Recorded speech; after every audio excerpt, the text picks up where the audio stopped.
في عمد ممددة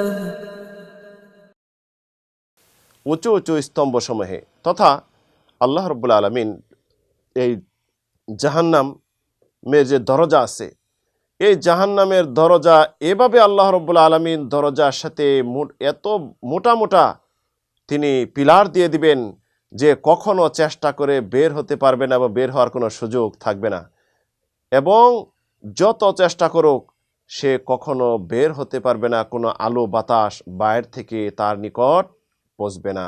وَإِنَّ جَهَنَّمَ لَمَوْعِدُهُمْ أَجْمَعِينَ, এবং জাহান্নাম তাদের জন্য অবধারিত।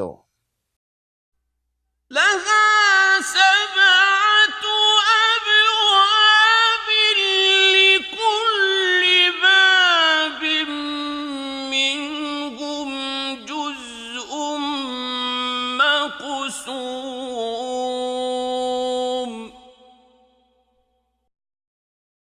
জাহান্নামের হবে 7টি দরজা। আমরা জানি যে জাহান্নাম হলো 7টি, এবং প্রত্যেক দরজার জন্য একটি অংশ আযাবের অংশ রয়েছে।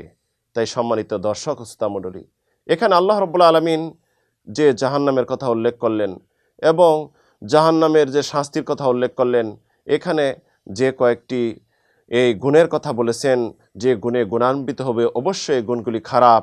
তাই সম্মানিত মুসলিম, সম্মানিত দর্শক ও শ্রোতা মণ্ডলী সকলকে উচিত এই থেকে সাবধান হওয়া, মানুষকে কুৎসা রচনা, মানুষকে গীবত পরনিন্দা করা থেকে এবং সম্পদের মোহে পড়ে আমল ইমান সব নষ্ট করা থেকে। তাই আসুন সম্মানিত ভাই, এই সূরা অবলম্বনে আমরা শিক্ষা গ্রহণ করে এই পৃথিবীতে আমল করে এবং আমরা জান্নাত লাভী হই। আল্লাহ রাব্বুল আলামিন তৌফিক দান করুন। আমিন, আল্লাহুম্মা আমিন। ওয়া আখির দাওয়ানা আনিল হামদুলিল্লাহি রাব্বিল আলামিন।